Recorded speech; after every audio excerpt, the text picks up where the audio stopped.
अंजलि नए घर में पहली बार कदम रख रही थी, उम्मीदों और सपनों के साथ। पर सासू माँ के चेहरे पर मुस्कान नहीं, एक अजीब सी खामोशी थी। हर कोशिश में कमी निकालती रही सासू माँ, जैसे बहू की हर बात से नफरत थी। अंजलि ने जब ये बात अपने पति को बताई तो पति ने कहा। माँ तुम्हारे भले के लिए ही करती है। एक दिन सास ने अंजलि पर आरोप लगाया कि उसने उनकी कीमती साड़ी जला दी। सबके सामने इज्जत का चीरहरण हुआ और कोई नहीं बोला। उसने चुप रहना चुना, क्योंकि यही सीखा था उसने बचपन से। लेकिन उस रात अंजलि ने एक सच सुन लिया जो सास छुपा रही थी।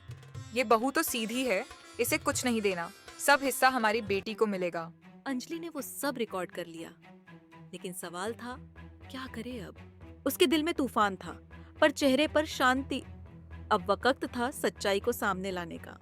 पतिदेव के सामने वो सामान्य बनी रही, क्योंकि वो जानती थी समय अब भी नहीं आया। सासू माँ ने फिर ताना मारा, बहू तो कुछ जानती ही नहीं। उसका आत्मसम्मान रोज टूटा, लेकिन अब वो खुद को जोड़ रही थी। अगर मैं चुप रही तो ये अन्याय चलता रहेगा। उसने अपने दिल की बात लिखी।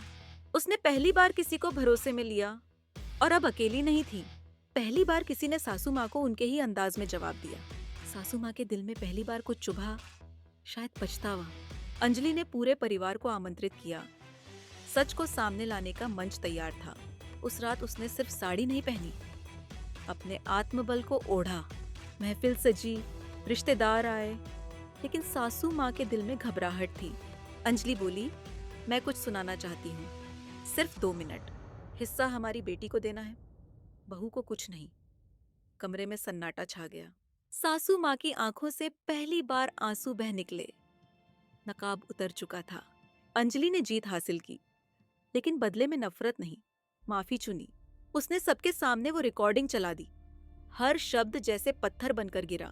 सासू माँ का सच सामने आ गया और उनके पांवों तले जमीन खिसक गई। अंजलि ने कहा, माँ, मुझे हिस्सा नहीं, सिर्फ प्यार चाहिए। अब रिश्तों पर दाग नहीं, इम्तिहान से निखर चुका प्यार था। जहां कभी नफरत थी, वहां अब प्यार और सम्मान की नींव रखी जा चुकी थी।